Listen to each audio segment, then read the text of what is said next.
सुप्रभात विद्यार्थियों। आज हम हमारी हिंदी पाठ्य पुस्तक वसंत के पाठ 15 नीलकंठ के शेष पृष्ठों का पुस्तक पठन करेंगे। पेज नंबर 114 से 116 पर आए कठिन शब्द और शब्दार्थ का अध्ययन पहले हम करते हैं। तो कठिन शब्द इस प्रकार है। नंबर 1 कठिन शब्द है प्रमाणित। नंबर 2 आनंदोत्सव। नंबर 2 आनंदोत्सव। नंबर 3 प्रवाहित। नंबर 4 मंद्रतर। नंबर 4 मंद्रतर। नंबर 5 प्रतिबिंबित। नंबर 6 विभिन्नता। नंबर 7 मेघाच्छन्न। नंबर 7 मेघाच्छन्न। शब्दार्थ इस प्रकार है। मंद्रतर धीमा। नंबर 1 मंद्रतर धीमा। नंबर 2 आनंदोत्सव। आनंदोत्सव का अर्थ है आनंद से भरा उत्सव। नंबर 3 बेमेल बिना मेल के। नंबर 4 मेघाच्छन्न बादलों का छाना। नंबर 5 प्रहार। प्रहार का अर्थ है आक्रमण करना।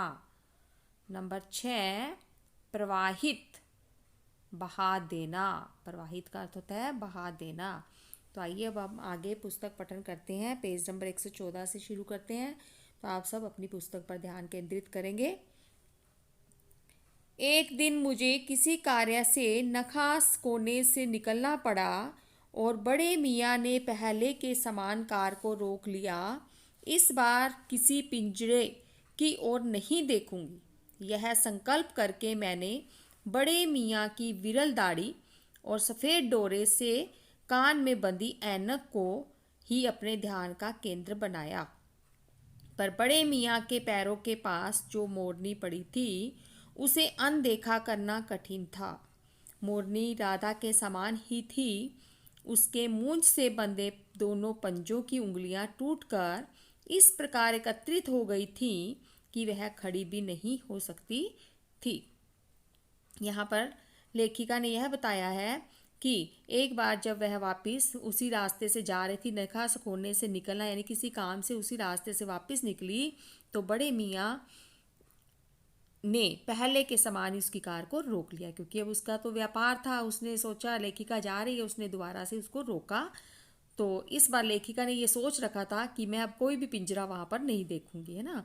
तो इस प्रकार से संकल्प करके वो ना उसने बड़े मियाँ की दाढ़ी और सफ़ेद डोरी वाले जो चश्मे को बांधा हुआ था सफ़ेद डोरी से, उसको अपना ध्यान का केंद्र बनाया। यानी उसने अपना सारा ध्यान उसकी दाढ़ी और उसके चश्मे पर रखा।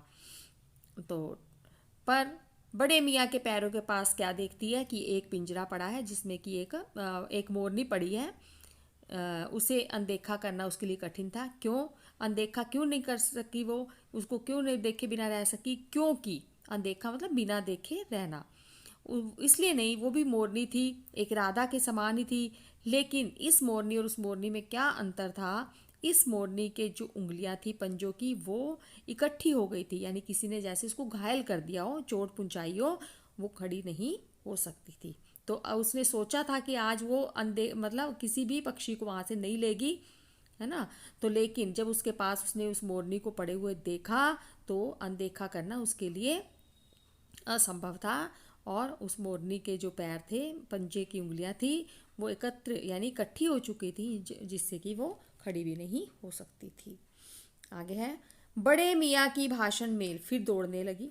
देखिए गुरुजी, कमबख्त चिड़ी मार ने बेचारी का क्या हाल कर दिया है। ऐसे कभी चिड़िया पकड़ी जाती हैं? आप नए आई होती तो हम उसी के सिर पर इसे पटक देता, पर आपसे भी यह अधमरी मोरनी ले जाने को कैसे कहूँ। वही बात, बूढ़े मियाँ ने फिर वही अपनी भाषण मेल शुरू रखी, यानी बोलना शुरू कर दिया, है ना। क्या बोलता है कि कमबख्त चिड़ी मारने इसका क्या हाल कर दिया बेचारी मोरनी का। तो अब उसको भी वो देना चाहता है क्योंकि उसका तो व्यापार है, उसने रख कर यहाँ पर क्या करना है उसको ना। तो उसने फिर ये बात बोली, अगर आप यहाँ ना आई होती तो मैं उसके वापस सिर पर ही पटक देता कि वापस ले जा। तो और आपसे भी मैं नहीं कह सकता इस मोरनी की ऐसी हालत अधमरी हालत में, यानी जो कि चल फिर भी नहीं सकती है, इसको मैं आपको भी ले जाने के लिए कैसे कह सकता हूँ। सारांश यह है कि 7 रुपये देकर मैं उसे अगली सीट पर रखवा कर घर ले आई और एक बार फिर मेरे पढ़ने लिखने का कमरा अस्पताल बना। पंजों की मरहम पट्टी और देखभाल करने पर वह महीने भर में अच्छी हो गई। उंगलियां वैसी ही टेढ़ी मेढ़ी रही, परंतु वह ठूठ जैसे पंजों पर डगमगाती हुई चलने लगी। तब उसे जाली घर में पहुंचाया गया और नाम रखा गया कुब्जा। नाम के अनुरूप व स्वभाव से वह कुब्जा ही प्रमाणित हुई। यहाँ पर लेखिका यह बता रही है कि सारांश क्या था, मतलब उसको सारांश मतलब इसका हल, ये बात जो बड़े मियाँ ने बोली थी उसका सारांश यही था कि वो इस चिड़िया मोरनी को ले जाए, है ना। तो उसने 7 रुपये में उसको खरीद लिया, अपनी कार में रखवाया और अपने कमरे में लाकर उसको रखा और वापस से उसका एक कमरा जो था दोबारा एक अस्पताल जैसा बन गया, क्योंकि वहाँ पर वो चल फिर चल सकती नहीं है मोरनी, है ना। तो उसकी मरहम पट्टी की, उसकी देखभाल की और कितने दिन में, कुछ ही दिनों में वह वापस ठीक हो गई। उसकी उंगलियां तो सीधी नहीं हुई, लेकिन वह ठूठ जैसे पंजों पर डगमगा कर चलने लगी। और उसके बाद उसने उसको जाली घर में पहुंचा दिया और उसका नाम क्या रखा गया, कुब्जा। कुब्जा नाम से ही और स्वभाव से ही प्रमाणित हुई, यानी कुब्जा मतलब होती है जो कि अच्छा व्यवहार नहीं करती, मतलब कुब्जा मतलब अच्छा व्यवहार न करने वाली मोरनी थी ये। तो अब तक नीलकंठ और राधा साथ रहते थे, पर अब कुब्जा उन्हें साथ देखते ही मारने दौड़ती। चोंच से मार मार कर उसने राधा की कलगी नोच डाली, पंख नोच डाले। कठिनाई यह थी कि नीलकंठ उससे दूर भागता था और वह उसके साथ रहना चाहती थी।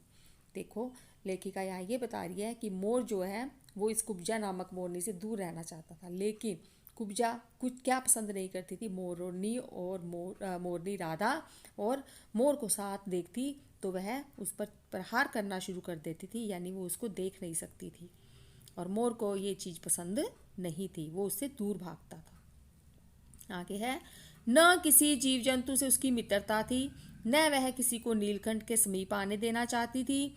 उसी बीच राधा ने 2 अंडे दिए, जिनको वह पंखों में छिपाई बैठी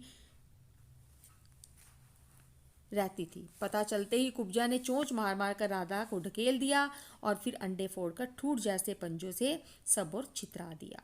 यहाँ लेखिका ये बता रही है कि उसकी किसी भी जीव जंतु, जाली घर में कितने जीव जंतु थे, किसी से भी उसकी नहीं बनती थी, कोई उसे मित्रता नहीं रखता, क्योंकि उसका स्वभाव ही ऐसा था, है ना। और वह किसी को भी नीलकंठ के पास नहीं आने देना चाहती थी, वो सोचती थी कि नीलकंठ मेरे पास ही रहे। एक बार राधा ने 2 अंडे दिए और वह छिपा कर उसको बैठी थी कुब्जा के डर से। तो अचानक से उसने, जब कुब्जा को पता लगा कि इसने मोरनी ने अंडे दिए राधा ने, तो उसने आकर चोंच मार मार कर राधा को ढकेल दिया, धक्का लगा दिया, ढकेलना मतलब, और उसके अंडे तोड़ दिए और छितरा दिए, मतलब इधर उधर बिखरा दिए। छितराना का मतलब होता है बिखरा देना। इस कलह कोलाहल से और उससे भी अधिक राधा की दूरी से बेचारे नीलकंठ की प्रसन्नता का अंत हो गया। कई बार वह जाली के घर में निकल भागा। एक बार कई दिन भूखा प्यासा आम की शाखाओं में छिपा बैठा रहा, जहाँ से बहुत पुचकार कर मैंने उतारा। एक बार मेरी खिड़की के शेड पर छिपा रहा। लेखिका कह रही है कि कई बार मैंने देखा कि इन दोनों की जैसे आपस में नहीं बन रही थी, राधा के साथ वो पसंद नहीं करती थी कि मोर रहे, और उससे क्या हुआ, मोर की जो प्रसन्नता थी, जो खुशी थी, वो उसका अंत हो गया, अर्थात वो निराश रहने लगा। और वह जाली घर से जब भी बाहर आता, भूखा प्यासा आता, ना कुछ खाता था ना पीता था। एक बार वह आम की शाखाओं में छिपा हुआ बैठा था। तो लेखिका कहती है, मैंने उसको पुचकार कर नीचे उतारा। मेरे दाना देने जाने पर वह सदा की भांति पंखों को मंडलाकार बनाकर खड़ा हो जाता था, पर उसकी चाल में थकावट और आंखों में एक शून्यता रहती थी। अपनी अनुभवहीनता के कारण ही मैं आशा करती रही कि थोड़े दिन बाद सब में मेल हो जाएगा।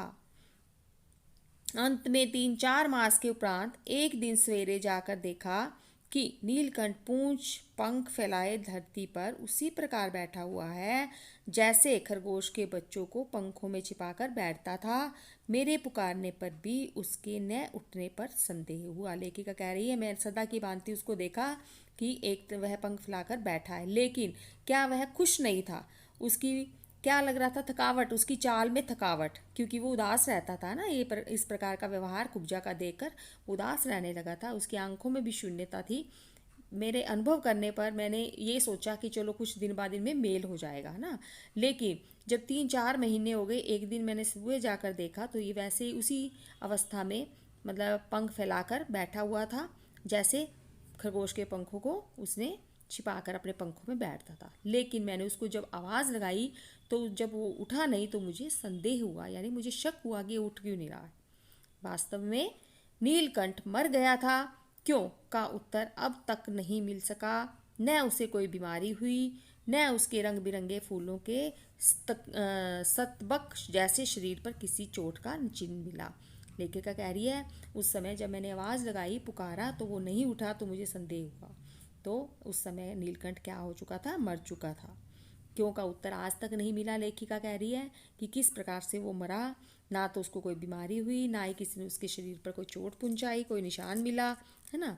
मैंने क्या किया आगे, मैं अपने शोल में लपेट कर उसे संगम ले गई। जब गंगा की बीच धार में उसे प्रवाहित किया गया, तब उसके पंखों की चंद्रिकाओं से प्रतिबिंबित होकर गंगा का चौड़ा पाट एक विशाल मयूर के समान तरंगित हो उठा। लेखिका बता रही है, मैंने जब देखा तो मैंने उसको अपने शोल में उठाया और कहाँ ले गई, गंगा में प्रवाहित करने, मतलब बहाने के लिए ले गई। गंगा में बहाने के लिए, प्रवाहित का मतलब था बहा देना। तो उसको लेकर गई, तो जब उसने उसको वहाँ प्रवाहित किया तो ऐसे लगा मानो गंगा में क्या है, एक मोर की आकृति उसको दिखाई दी। मोर के समान वह तरंगित हो गई गंगा की लहरें। आगे है, नीलकंठ के न रहने पर राधा तो निश्चेष्ट सी कई दिन कोने में बैठी रही। कई बार भाग कर लौट आया था, अतः वह प्रतीक्षा के भाव से द्वार पर दृष्टि लगाए रहती थी। लेखिका क्या कह रही है कि नीलकंठ के जाने के बाद जो राधा थी वह भी चुपचाप रहने लगी। निश्चेष्ट का मतलब चुपचाप रहने लगी, अर्थात उदास रहने लगी, और वह यही दृष्टि लगाई रहती थी कि अब नीलकंठ आएगा। लेकिन ऐसा नहीं हुआ। आगे, पर कुब्जा ने कोलाहल के साथ खोज ढूंढ आरंभ की। कुब्जा ने क्या किया, नीलकंठ को वो भी ढूंढती रही, लेकिन नीलकंठ दिखाई नहीं दिया। खोज के क्रम में वह प्राय जाली का दरवाजा खुलते ही बाहर निकल आती थी और आम, अशोक, कचनार आदि शाखाओं में नीलकंठ को ढूंढती रहती। एक दिन आम से उतरी ही थी कि कजली अल्सेशियन कुत्ती सामने पड़ गई। स्वभाव के अनुसार उसने कजली पर भी चोंच से प्रहार किया। परिमाणतः कजली के 2 दांत उसकी गर्दन पर लग गए। इस बार वह उसका कलह, कोलाहल और द्वेष प्रेम भरा जीवन बचाया न जा सका।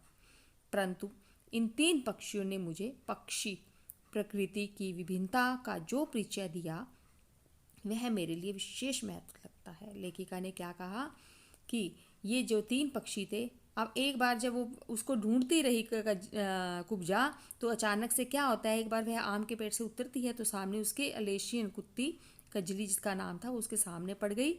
उसने उसके ऊपर चोंच से प्रहार किया और उसकी गर्दन पर क्या किया, दांत मार दिए, जिससे उसकी मृत्यु हो गई। कुब्जा को उसके किए का फल मिल गया। इस प्रकार से उसका जो द्वेष भरा जीवन था उसको बचाया न जा सका। अलेशियन कुत्ती के काटने से उसका भी जीवन का अंत हो गया। तो लेखिका कह रही है कि इस प्रकार से मुझे ये 3 पक्षियों ने, राधा, नीलकंठ और कुब्जा नामक मोरनी ने, ये 3 जो पक्षी थे, उन्होंने पक्षी प्रवृत्ति की विभिन्नता, यानी पर पक्षी जो विभिन्न प्रकार के होते हैं, कई तरह के हैं, कोई अच्छा है, कोई कैसा है, हिंसक है, कोई अहिंसक मात्र है ना। तो उसने कहा कि मुझे इन तीनों पक्षियों ने मुझे अलग अलग पक्षियों के स्वभाव का परिचय दिया, जो कि मेरे लिए विशेष महत्व रखता है। लास्ट, राधा अब प्रतीक्षा में ही दुकेली है। आषाढ़ में जब आकाश मेघाच्छन्न हो जाता है, तब वह कभी ऊंचे झूले पर और कभी अशोक की डाल पर अपनी केका को तीव्रतर करके नीलकंठ को बुलाती रहती है। मंत्र पढ़ा था आपने, मंत्र का मतलब था धीमा, है ना, तीव्रतर का मतलब था तेज। तो राधा उसकी प्रतीक्षा करती रही अकेली, दुकेली मतलब अब अकेली थी, है ना। जब भी आषाढ़ का महीना आता, बादल छाते, तो वह झूले, कभी झूले पर, कभी अशोक की डाल पर अपनी जो उसकी मोरनी की आवाज़ थी, केका उसकी आवाज़ को बोलते हैं मोरनी की, तो उसकी आवाज़ को, अपनी आवाज़ को वो केका को तेज करके क्या करती थी, नीलकंठ को याद करती थी, यानी उसको बुलाने का प्रयत्न करती थी।